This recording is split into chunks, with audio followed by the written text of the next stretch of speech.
Alright, how's my volume? Sounds fine to me.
And hello everybody, I am Zarok Chaos with the new Zalterview. That's a play on words with Zarok and interview in the same word. I'm not sorry for the awful fun.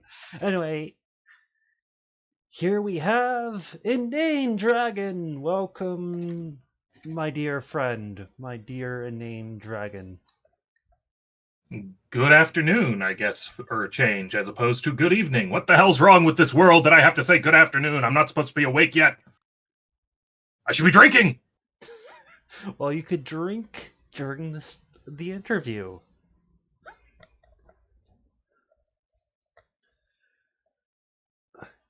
If you really want to, anyway. So, how's your afternoon going to start out?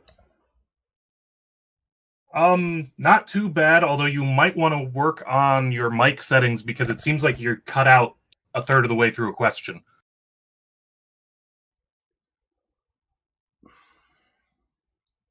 Damn it, Discord.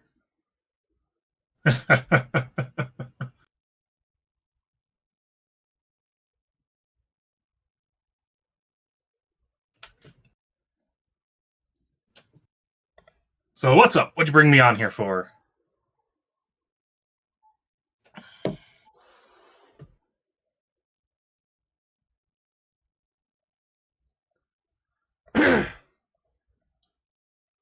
Well, I just wanted to ask you several questions during this next hour, if I can properly fucking English.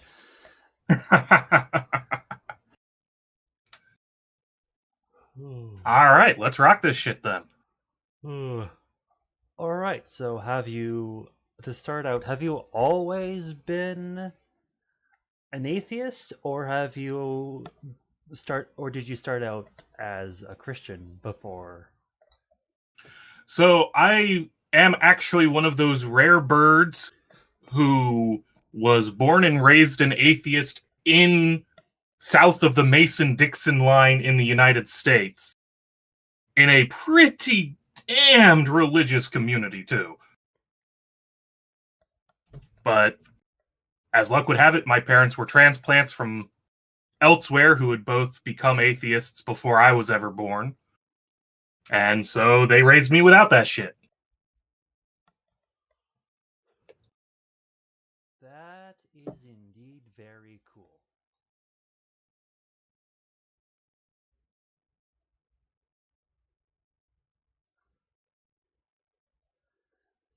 And how long? So you've always been an atheist, and you've found being surrounded by theists to be pretty weird?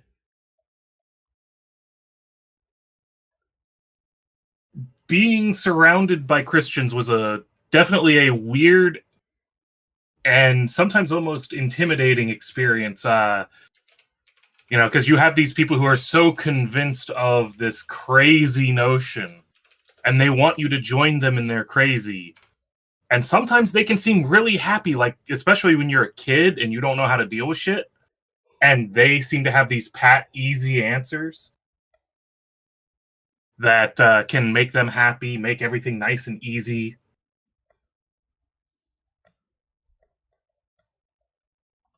Yeah, I've often But found no, that like to be the hardest part, the weirdest part, not hardest, the weirdest part had to be learning that a god existed, or that some people thought a god existed, because that came with the fun of playing GI Joes, as some people might recall, the little dolls for guys that you could dress up with their guns and their tanks and whatnot. And my Cobra Commandos were knocking the fucking socks off of his GI Joes when all of a sudden, apparently, angels from the Lord were providing protective shields. And that just didn't make any sense to me. I did not see any Lord or angel on the battlefield to be doing any of this shit. So I was first introduced to God as a con job to get out of losing a game. I would call that metagaming.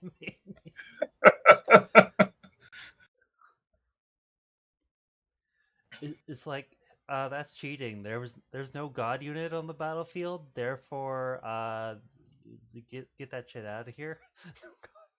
I don't even think they made a God G.I. Joe.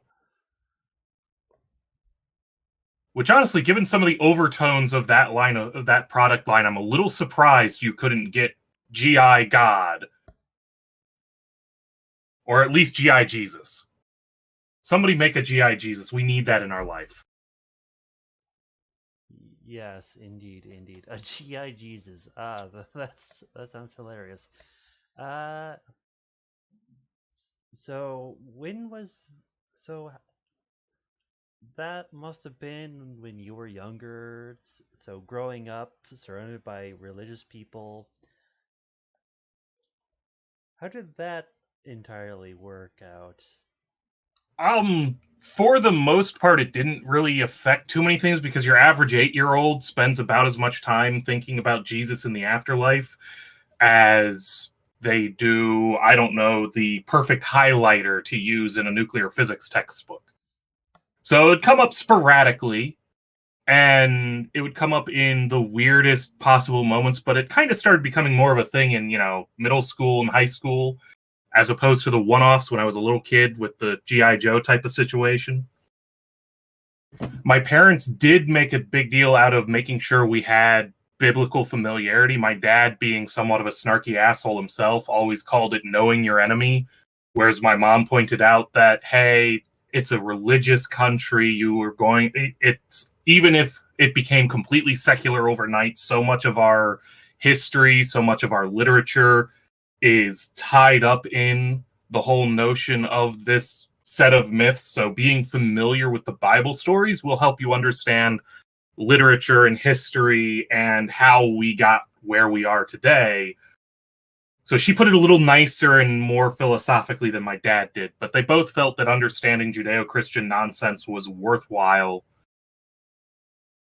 And they tried to be open-minded to the idea that one of their kids might become religious or something, even though the closest that ever happened, as far as I know, is my sister becoming a Wiccan.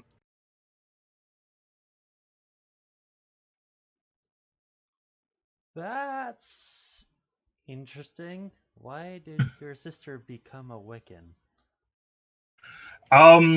As best I can gather, a combination of wanting to tweak my dad's nose by being some kind of religious and female empowerment, so to speak. Not really a highly thought out theological position.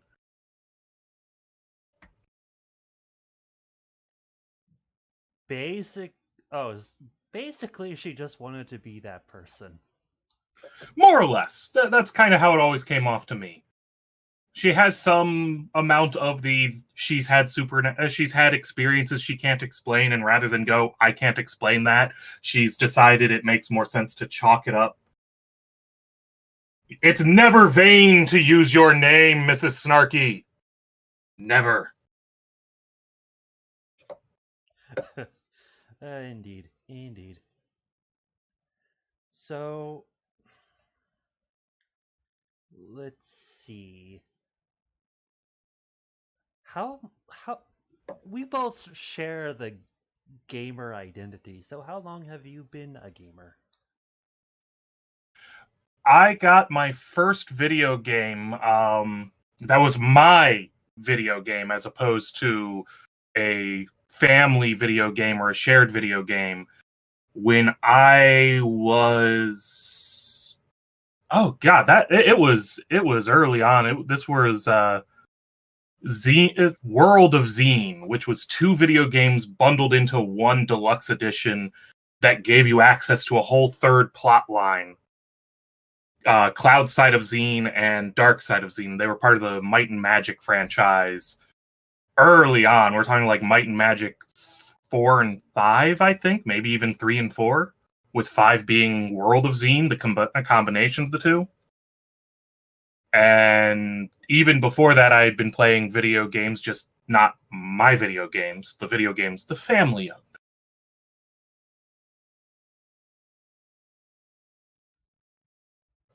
That is interesting.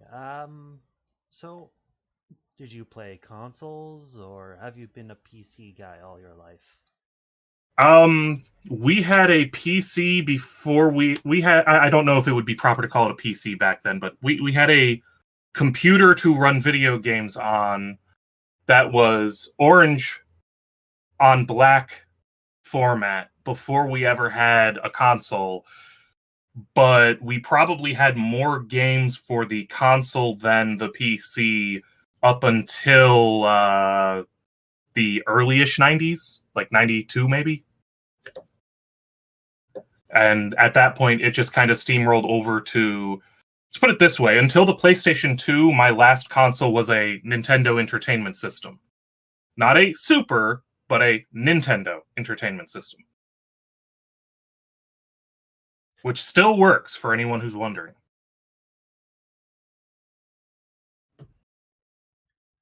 That is actually pretty cool. I've never actually played a NES, so that's all still very new for me. What would you say are your favorite games from back when you were a kid to now?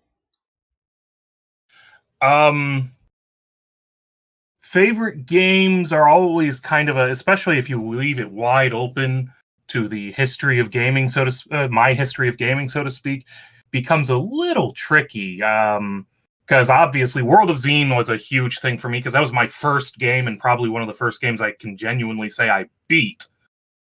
Um, but like Lord of the Realms 2 was another great one that it's pulled me into so many other franchises trying to recreate that experience of the turn, much like the Total War franchise where you have the turn-based strategic worldview, and then when your two armies collide, you zoom in and you take tactical command of the actual battlefield unit by unit or group by group, manipulating the battlefield tactics and making shit happen. But you could go through every genre and find games I love.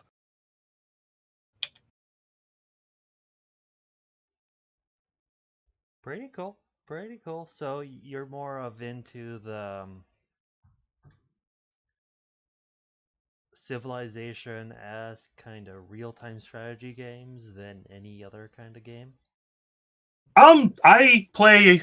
I mean, if I open up my Steam library right now, I have over 270 games installed, not counting my total game library, and they run the gamut from roguelikes to base builders, first person shooters, you name it, I play it, kind of a thing.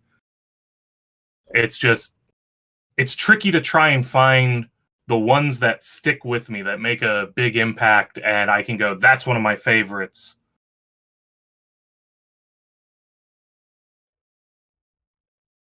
Okay, yeah, it's like Falco has said, as we all know, he doesn't really have a favorite. He just plays games and he enjoys them. If he enjoys them, he plays them. If he doesn't enjoy them, he doesn't play them.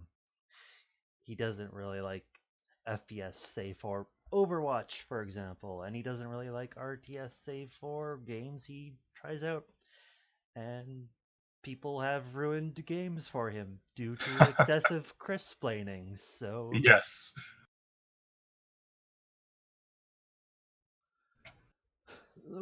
have you ever been to a church before?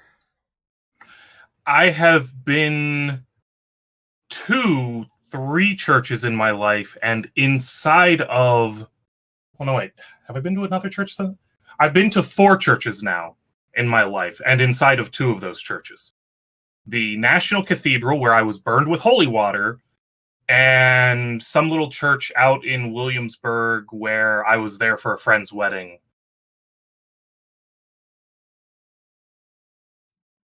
Ah, well, to recount you my personal experience with churches, I've been to the local Legion here, which is a former church. It used to be a Baptist church, but it became the Legion, which is basically where, if you don't know what legions are, I could explain it to you, but if you do, then I don't I need to. don't. When you say the Legion Church, I start thinking of some crazy ass Warhammer 40k type religion or something. So an explanation might be helpful. Well, Legion, like, is basically a veterans hall. Okay, okay. So it's a veterans association by another name. Yes, essentially. They every Friday they have $10 all-you-can-eat steaks. Every Veterans Day, Remembrance Day, Armistice Day, basically all the things for whenever November 11th come around. Uh, Free lunch with some alcohol that you can purchase. Basically, free lunch, essentially. And and yeah, it that's where the veterans and their families have meetings and stuff, and they help around the community. Pretty fun. I enjoy it. Is there a similar? Do you go to similar places in your neck of the woods? Um, the only place I can think of, well, in terms of converted churches, the only place I can think of is a cool restaurant that I still haven't had the time to go to called the Abbey, which took over essentially an old monastery. In terms of community events like you're describing, I don't really think that I have gone to much in that sort of a vein. Why, when I can stay at home and snark with idiots online? Yes, that is indeed hilarious. um, is there? Oh yes, and back when I was in Sea Cadets, I believe I went to a church in Cold Lake. I don't feel comfortable in churches for some weird reason. I just don't. I think they're waste of building space, to be perfectly honest. I think part of it might be because I've had a similar feeling, at least in some churches, is they, for obvious reasons, have their religion prominently on display in everything. So you see, when I was in when I was in the church for my friend's wedding, they had these banners up with quotes from the Bible with their interpretations of them intended for grade schoolers. And it's just weird and creepy, especially when you know that the verse immediately following the one they have on the freaking poster talks about murdering people for the Lord or dashing babies on the rocks. And it's like, y'all are doing some selective editing for this. And I know it. Y'all ever getting to tell them grade schoolers that they need to go murder some bitches? Well, the only Bible I read the beginning, which was Genesis. Then I read the Jesus parts, and then I read Revelations, and then it was those little red pocket Bibles that I Ah, got yes. after going through homeschooling.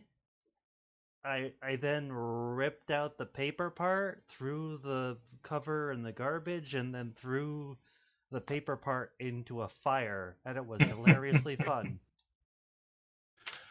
You know, I have not done that with any of the Bibles I have. It's been tempting a time or two, but I guess having never been emotionally connected to the religion, I've never felt a visceral need to take it out on the book. Well, I'm like you. I've never actually been Okay, okay. religious at all. In fact, I kind of tried going into pagan magic stuff, but it just wasn't for me because vicariously believing in gods I don't actually believe in because of it was part of my ancestry didn't really work out and it felt weird and I didn't really care for it. So that's what happened. Yeah, I can see that not working out for anybody. Especially the prayer part, which I never fully understood. So it's like, Honestly, in paganism, prayer makes more sense to me because now you're speaking to, instead of this omnipotent, omniscient, whatever the hell being that's supposed to have already basically laid everything out, or at least has already got the power to lay everything out and never changes because it's not in the nature of a perfect being to change, because change requires imperfection. So it makes no sense for that god to ever answer a prayer. But when you're supplicating yourself to Odin, well, Odin's just a capricious being with superpowers. It makes sense to ask him for shit. Hey, Odin, if I kill a calf for you, will you give me good rain for my crops? Sure, I like the smell of burning flesh. Oh, wait, we're getting back to Judaism again. that and the fact that Odin and Thor and a lot of the Norse gods have similarities with the Greek gods where they require golden apples to stay immortal and youthful, and they don't have inbuilt wisdom into themselves, where they need to just Go sacrifice themselves on a tree with some ravens feeding them or something like that. I forget the full version of the story where Odin got his wisdom. Well, he got the knowledge of the runes from I read the book.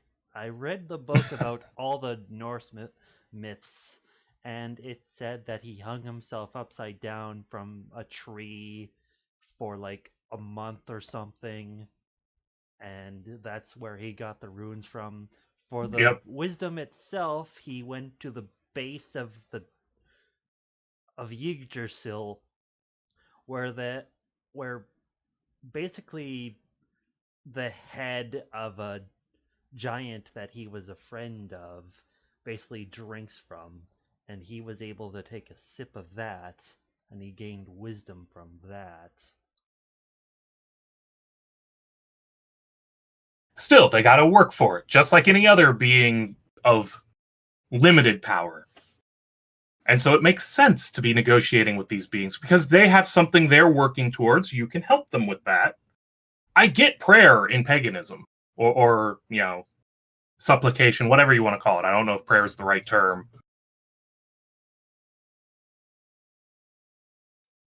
Yes, the gods in paganism, at least almost all of them, I would say, are innately just superheroes at the base level, because that's basically what paganism says. They're essentially just superpowered humans who feel emotions way more strongly than we do, and thus need to be pacified in some way.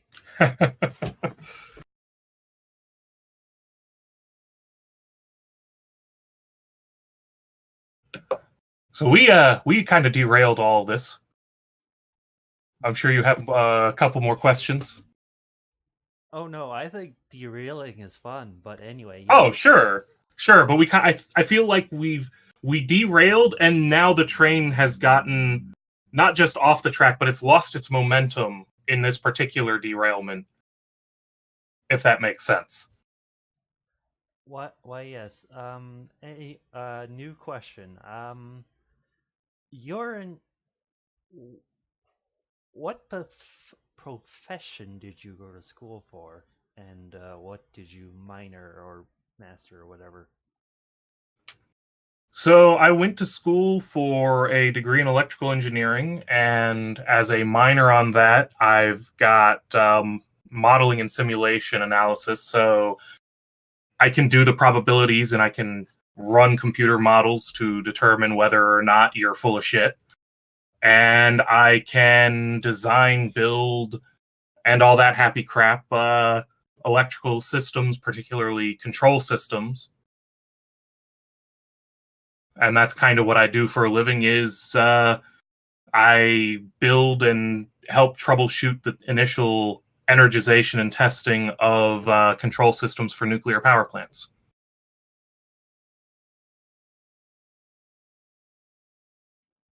That is pretty cool.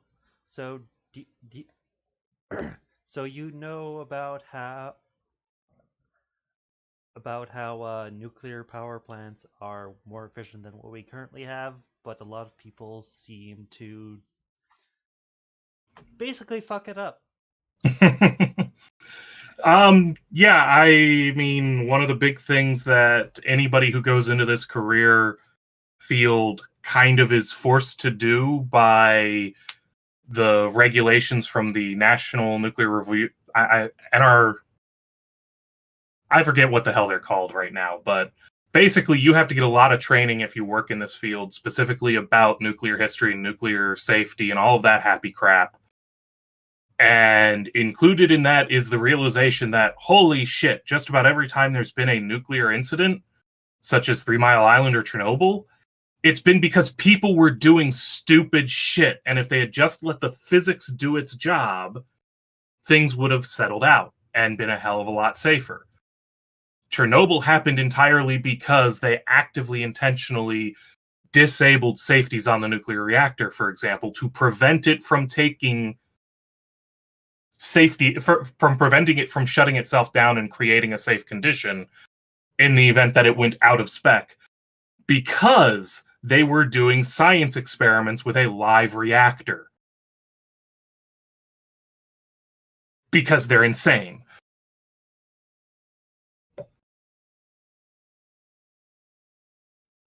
And of course, Japan happened to fucking build their own nuclear reactor on in an earthquake zone, which is always a bad idea. Well, unfortunately for Japan, anywhere that they build is an earthquake zone. That whole country is earthquake prone. But the thing is, the reactor that they had is rated for a 9.0 earthquake, or was it an 8.9? I forget the exact magnitude, but it was rated for an earthquake pretty close to what it experienced. The problem was they didn't just have an earthquake, they also had a tsunami.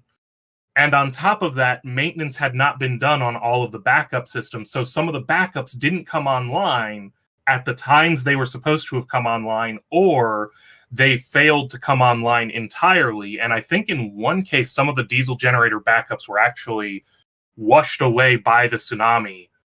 So where they were supposed to be able to get backup power to run coolant pumps and things like that, it lost those extra backups. And yes, as Godless Eye was pointing out, the reactor was built for a tsunami. The reactor was built for an earthquake. Unfortunately, the earthquake was just a little bit bigger, and the tsunami was just a little bit bigger, and they got hit by both in very close proximity. And they had they had some maintenance items that they had let fall out of spec. So you had to pull a whole lot of issues together, and it still ended up being a controlled failure that was able to be recovered from. And you had limited release of emissions. You had there have been some issues as a result of it, but it's been limited in scope compared to what you would expect if somebody told you an earthquake and a tsunami just hit a nuclear reactor. Basically, everything that could go wrong did go wrong, and there was just a massive amounts of Murphy's Law right there at the same time. Yep.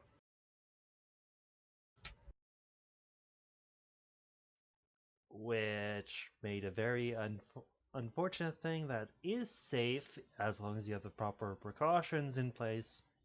Not safe because because Murphy's Law, basically.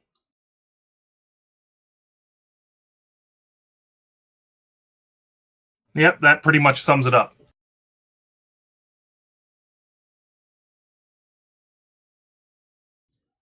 Well, so as an electrical engineer, what you've played Fallout New Vegas, right? What would you think that Yes. the whole Helios 1-esque plant would be able to pump out? So the Helios 1 plant is it's a theoretical design I've seen in a few places. I'm not an expert on solar power, but there are more efficient ways of doing solar power than that presented.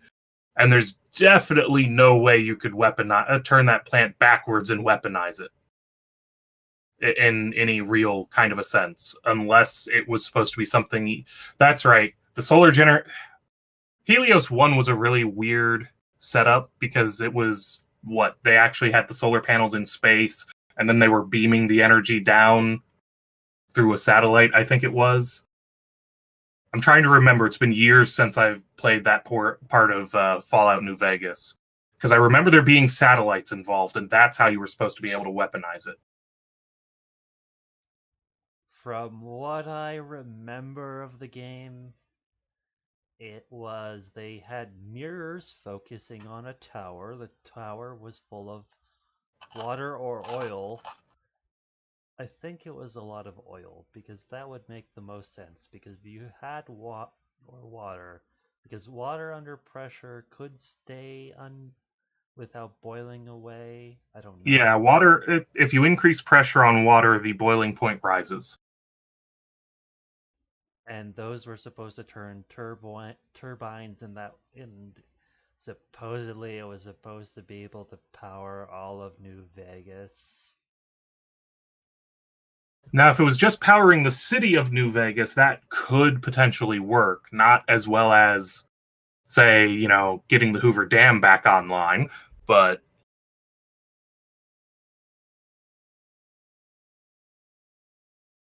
yeah, it's one of those. So yeah, if that's the design where they use the focus light on a liquid source and then use that liquid source to run turbines, there are still better ways to do it. But it could work. Although now I really do have no idea how they were supposed to weaponize it, because I remember that being an option was you were supposed to be able to redirect the beam or something to blow something up. I don't know. Yes, and the control thing for the weapon itself looked like a little toy.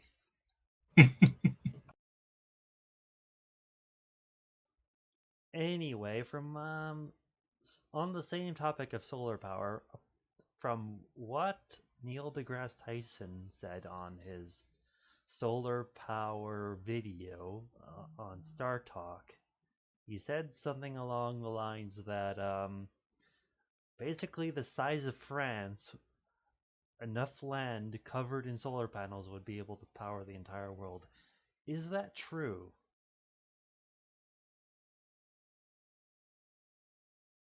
I would be skeptical because solar power generation varies with latitude, it varies with altitude, it varies with cloud cover, and on top of all of that, you have to consider transmission issues. Namely, when you transmit power from point A to point B, you lose some amount of power. This is why all of the ideas of let's turn this one place into a super power station and then just spread it all out from there. Like let's turn all of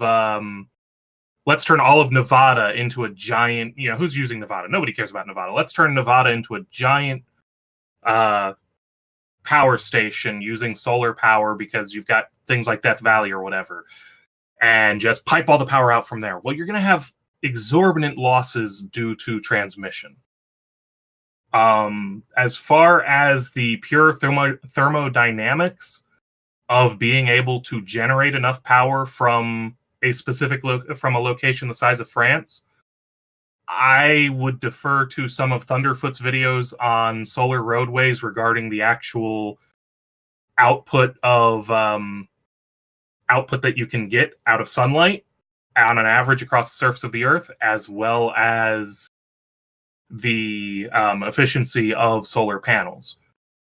I don't think that it's entirely smart to try and rely explicitly on something like solar when you have the variabilities. Although some of the things I'm looking at, I try to come up to speed on what Tyson said. He's talking more like a region the size of the Sahara Desert rather than France. And now we're starting to talk about a big enough area that maybe he's got a point, especially since that's in the lower latitudes. You could probably power at least Africa off of the Sahara Desert. Of course, the weird things you do to your ecosystem there, because that'd have all kinds of impact on the weather, absorbing that much heat and taking it out of the area. That could affect weather patterns in all kinds of weird ways, because that's something people don't think about with solar cells, is that all of that energy you're absorbing to your solar cell is no longer being converted into heat energy in the Earth or being radiated back off of the Earth, which might be a good thing if you're trying to reduce global warming But it might also be a bad thing if you start doing it to the entire Sahara Desert and you end up mucking with the weather patterns that usually result from the heat of the sands being released. I don't know. That's something for somebody smarter than me to deal with.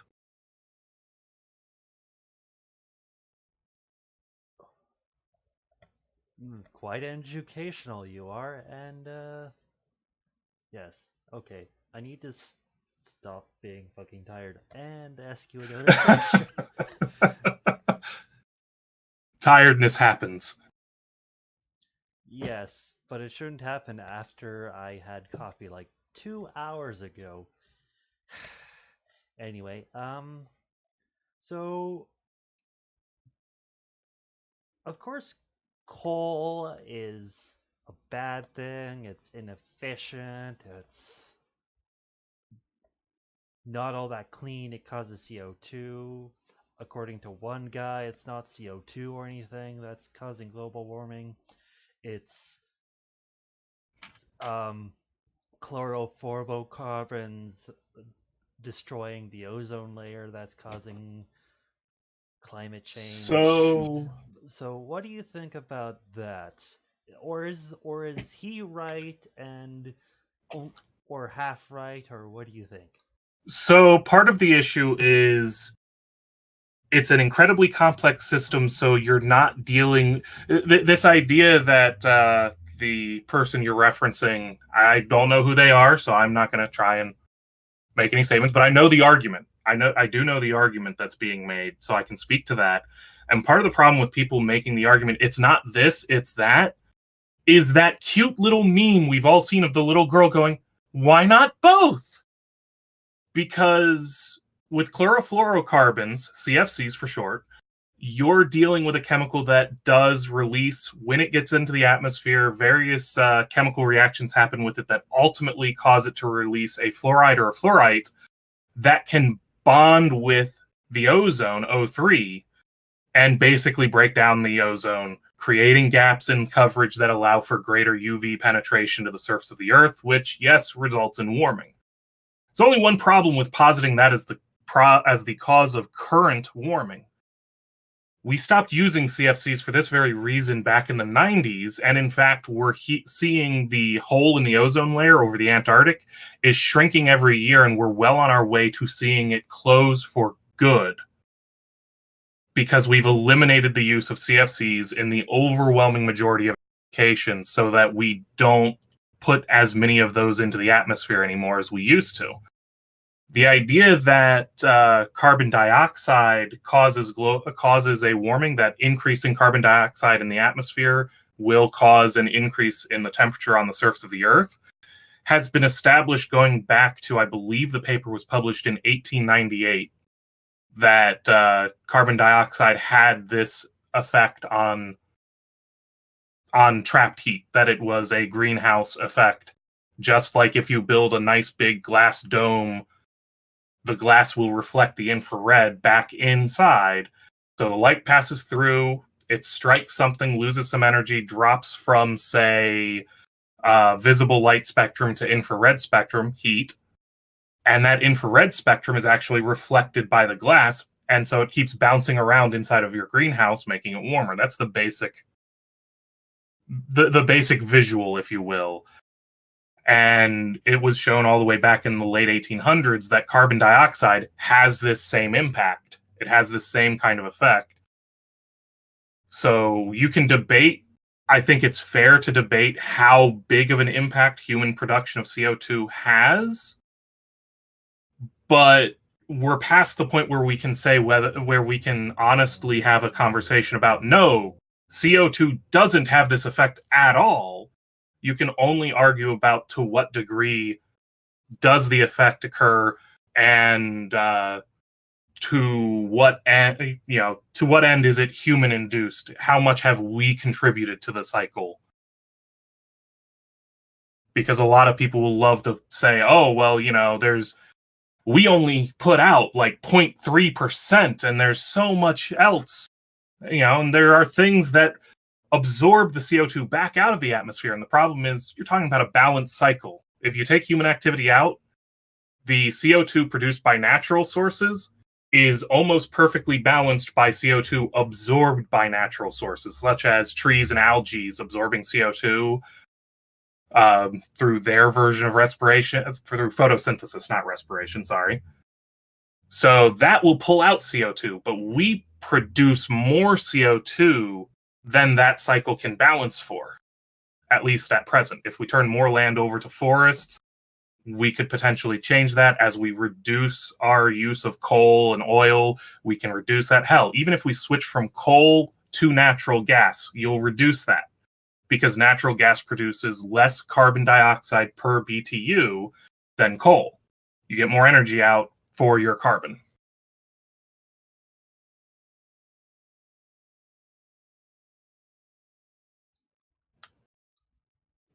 Indeed. Mrs. Snarky has an interesting question. Why are there so many climate change deniers despite the evidence we can demonstrate? So I think it's honestly kind of a three-pronged thing. And obviously this is opinion on my part, not fact. I don't have a pile of papers that says this is why people deny climate change science. But the first factor is, as much as humans have a tendency towards wanting to be apocalyptic and wanting bad shit to happen, we love our apocalypses. Come on, we've built entire religions focused around the end of the world. So as much as we love that, we don't want to be responsible for that shit. We don't want to give up our car. We don't want to give up our plane ticket, what have you. You know, we want to have our fun. We want to live our life. So that's a part of it. Add on that you have entire industries who profit from continuing to use carbon-based fuels. And so they kind of have a vested interest, at least until they can line up an exit strategy for themselves where they can profit. They have a vested interest in ensuring that we don't stop using coal. Coal miners need you to mine coal.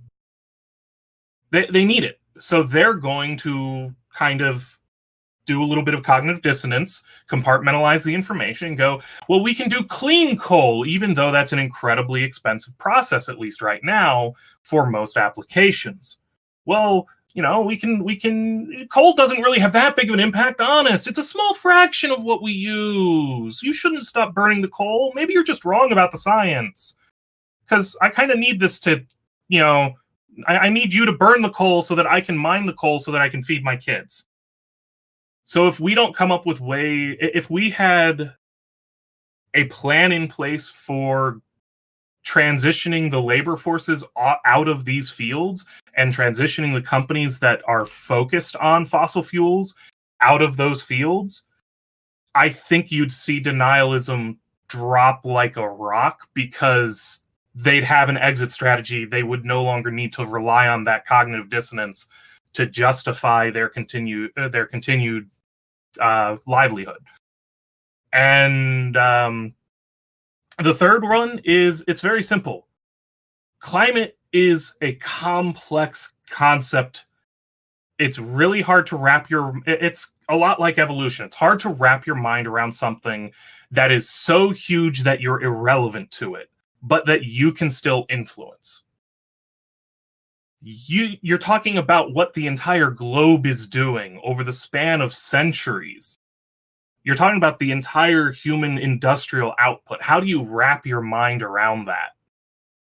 And I get why people struggle with making the connections and following that line of evidence to go, oh shit, this really is something, you know, that us tiny little humans really are dicking with. And so those are kind of the three big reasons I think that it's very easy for a person to find themselves denying the science.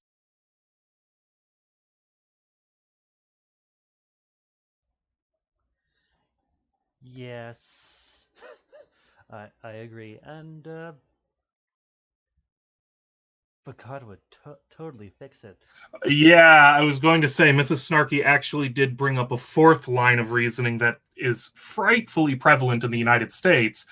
which is that there are people who believe that that which God created, he shall not destroy. And besides, he promised us no more global floods. Therefore, global warming raising the level of the waters. Yes, I've actually heard this argument. Yes, from sitting state senators in North and South Carolina, that global warming must be false because God promised Noah that he wouldn't flood the world again.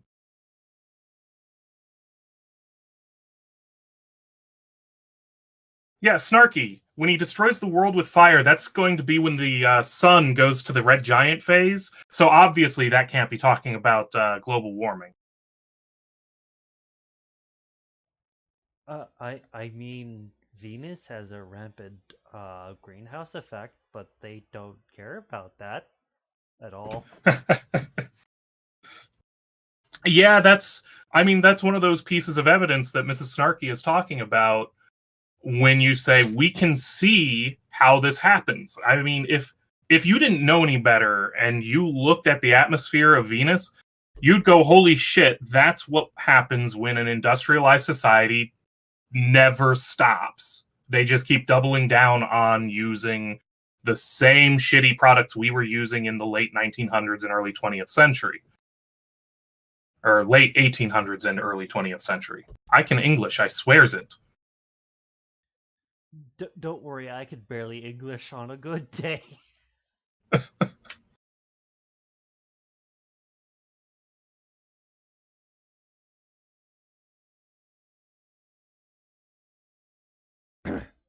So, why is the US so heavily religious? I know it was probably due to the rise of communism in like the USSR and shit during the Cold War, but why is it still so prevalent now?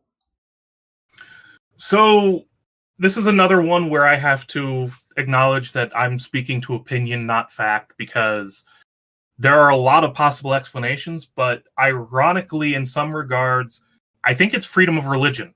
I think it's the fact that we are a secular country that helps make us so prone to religious fundamentalism.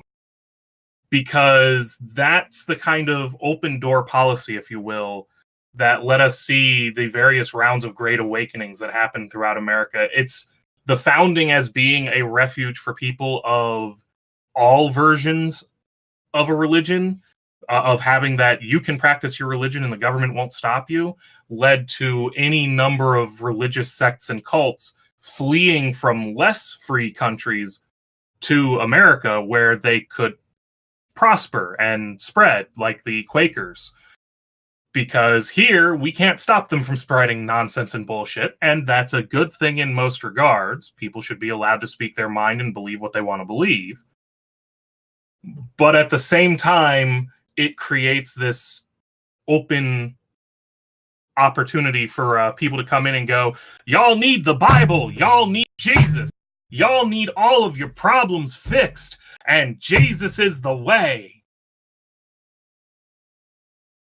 And I am probably horribly oversimplifying the historical context of everything, but that's kind of the 50,000 foot view of it.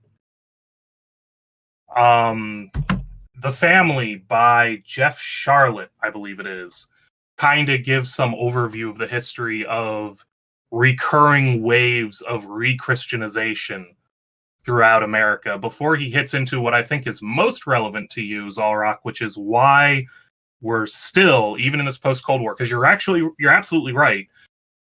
Communism was tied to atheism pretty trivially by the right wing in the 1950s America, and so being Christian was seen as being capitalist, which was seen as being American. And that kind of reinforced a religious worldview in America up through the collapse of the Soviet Union.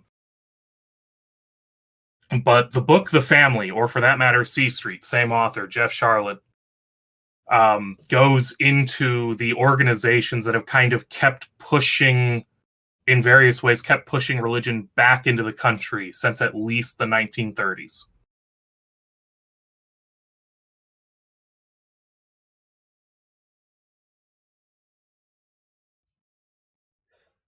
The late great planet Earth is a great reason why the US became overly religious.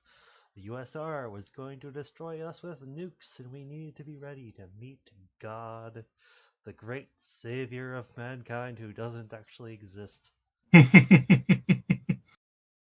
Yep, GI brings up a great example of one of the ways Cold War fears were turned into Christian prophets.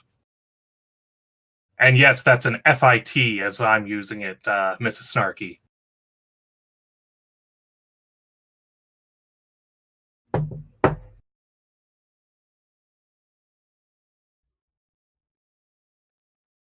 America's so weird to me.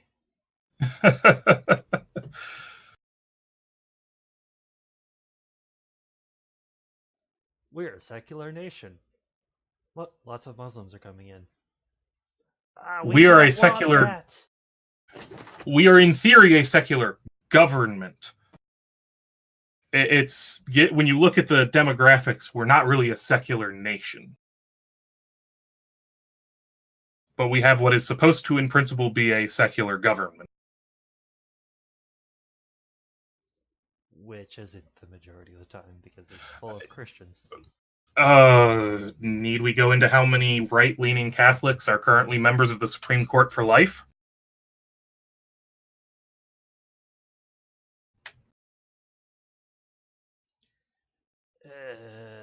Why do you guys have Supreme Court for life? What? That makes zero sense.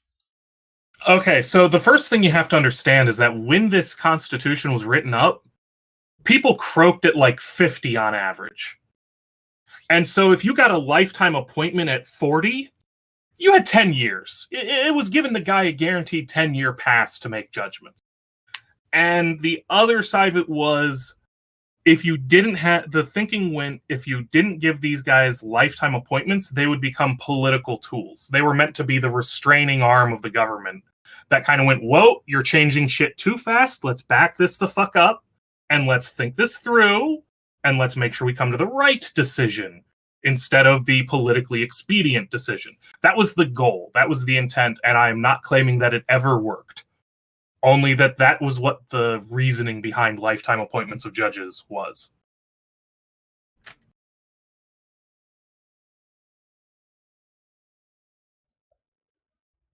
Yes, both to be religious and to not to be is a good thing in my opinion, but at the same time, there doesn't seem to be freedom from religion in the States. We keep oscillating. I can't quite say we're getting better, but I also can't quite say we're getting worse. The latest attempt by somebody to bring the controversy and intelligent design back into the biology class resulted in a I forget exactly what her title was, but she was basically the head of schools throughout all of Arizona or Nevada, one of those two states. And she lost her job because she wanted intelligent design back in the classroom. So in some regards, we're moving out of the backwaters.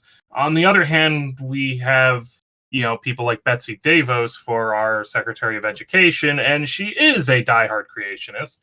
And a serious presidential candidate, Ben Carson, was, he was a Seventh-day Adventist, meaning he believed that the pyramids were grain silos built by the Jews to go down the rabbit hole. Also young earth creationists, so, work with that how you want to. I don't like young earth creationists having nuclear powers. Or any type of creationist in general, but that's just my opinion. And I will agree with Mrs. Snarky that our current administration has definitely gone backwards, especially with regards to issues that can be tied to religion, such as his attempt to overturn allowing transgendered individuals to serve in the military, the appointment of innumerable religious nut jobs into various cabinet and government positions, including his Supreme Court picks. And, go down the list. Trump has not been a net good if you care about religious liberty in the US or if you care about science in the US. Education. Yeah, indeed, especially when he cut education from what I understand in the budget and a lot of other things as well.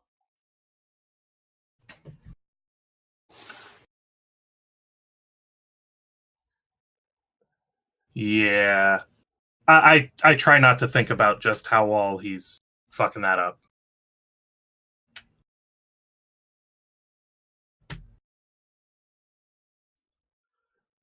Anyway, it's been an hour, at least according to my clock. Nope, it's like 2 more minutes. And I have one more question for you, my dear dragon. Let's get on to a lighter topic, because lighter topics are way better and make this less dark. So, so, um, when was your first PC, or did you build your first PC? My very, very first PC that my first PC was inherited and technically a family computer, but nobody else used it.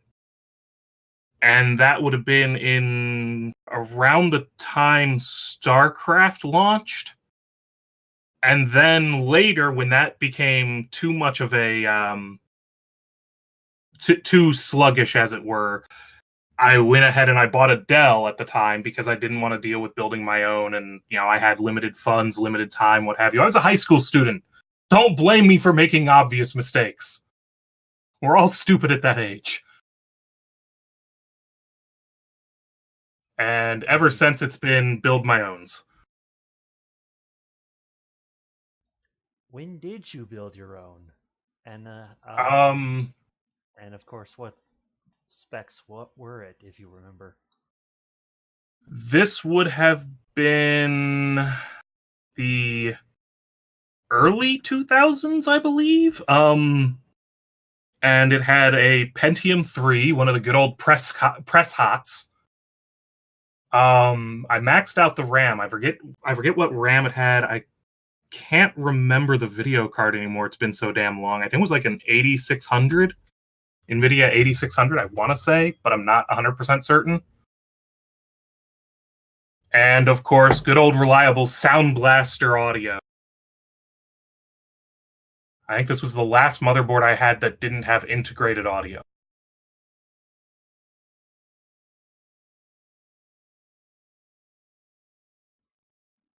Well, it's been an hour, as unlike the last time I said it's been an hour. So thank you very much, Inane Dragon, for coming on today.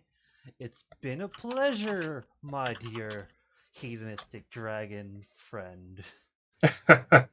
It's been fun. So if you want to post the link to your channel in the chat, you are free to do so. And this has been Zorok Chaos with Inane Dragon. and this has been the second Zalterview. So if you enjoyed, please leave, well, in the VOD, you can leave a like. In the if you like this channel, you can please leave a follow. That'd be great. And well, yes. Thank you all very much for watching. This has been Zara Chaos. He is signing out. Thank you for joining the table today for this chat with our, as previously mentioned, Inane Dragon. Have a good one. Have a good day. I'll stream again later after having a little human time. So have a good one. I'll see y'all next time.